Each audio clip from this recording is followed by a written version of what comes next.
Okay.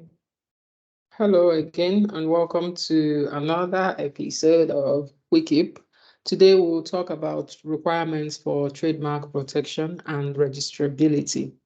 Um, as promised, this is our map of basically our timeline of what we are dealing with under this theme of trademark law.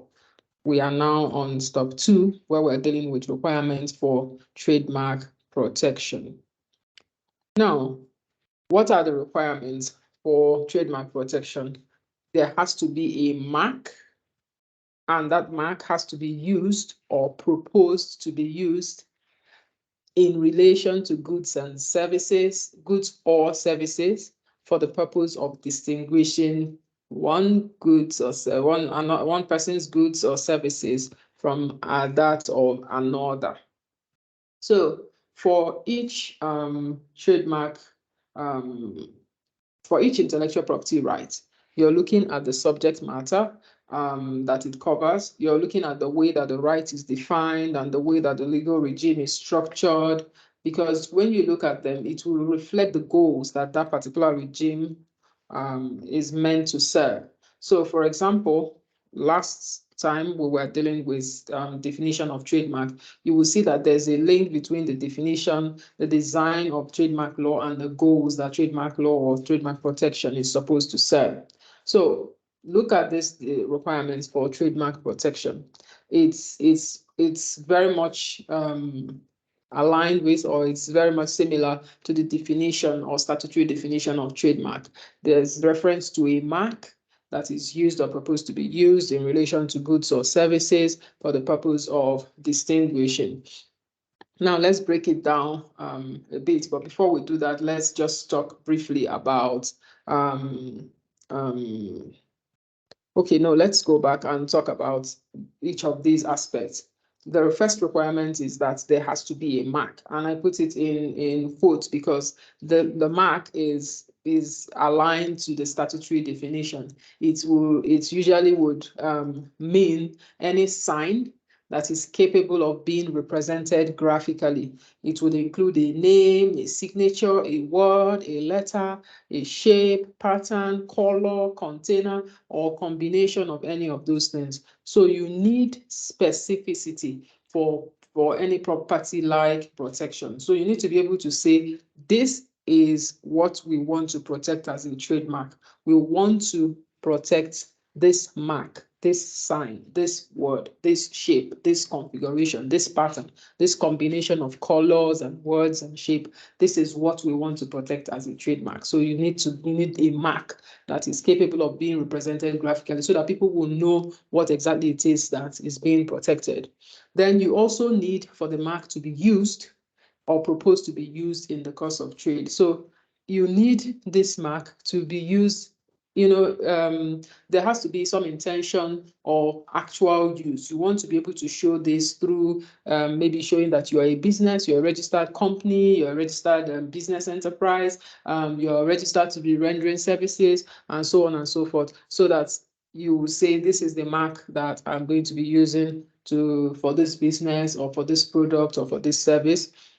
So the mark is not just there for the heck of it or for the art of it. Otherwise, it would be an artistic work that can be protected under copyright law. For trademark purposes, the mark has to be affixed, has to be used in relation to goods or services. And then you're thinking about for the purpose of distinguishing. That's the key requirement. It's required that this mark that you're using in relation to goods or services, that it's serving the purpose of distinguishing that goods or services that you're using that mark for. It needs to be able to be capable of distinguishing that good from something similar. So the focus is two ways. It's on the producer or the trader or the business who must affix the mark to a particular good or service. The focus is also on the consumer who needs these marks, like we said previously, to know which product is coming from which producer. Now, there's also other marks that you talk about when you talk about trademarks. There's certification marks and there's collective marks. When it comes to certification marks are not there really to distinguish. Certification marks are there to indicate something that has to do with quality or quantity or approval. So that's why you have SABS approved. So if you have a product that is SABS approved, it tells you something. The SABS approval, that fixation or the affixing of that certification mark certifies that this good or this product meets certain standards, certain criteria. On the right hand side, you have Scotch Whisky Association. That's usually a collective mark that you now use to certify again that this mark is used by this collective. So people who make Scotch whisky products, they have an association, and so you would need to be a member of that association, and you will be able to use this Scotch Whisky Association collective mark on your products. That's different from your trademark. This one is that you are saying that whatever this association stands for, my product aligns with those things. So they, come up with criteria, with things that your product needs to have in order for you to be able to be part of the association, and in order for you to be able to use this collective mark. But we will not be dealing with certification and collective marks, but it's just there for you to even know that these are things that also come up, that has some trademark-like qualities, but they are not a trademark that is specific to a particular product, a particular producer or manufacturer. That's like one of the huge difference. And so you need registration for protection of a trademark. Trademark is not like copyright, where you enjoy copyright protection the minute you create the work and you fix it in a material form. When it comes to trademark, you need to register the mark, and that's why we talk about registrability. If you want to enjoy trademark protection, you need to register the mark, and for you to register the mark needs to have these qualities that we've just talked about. And more importantly, to be registrable, we have said that the main and important requirement is that that mark has to be capable of distinguishing the goods or services of one person from those of another. How do you ensure that a mark is capable of distinguishing? It could be that the mark is either inherently capable because it's distinctive and not descriptive. So the mark is not describing the product, but the mark is distinctive. You can notice the mark. So if you're using Apple for a phone, or if you're using the swoosh sign for a shoe, or for kicks, for sneakers, then it's not descriptive. So it's distinctive because of that. So it's inherently capable of distinguishing.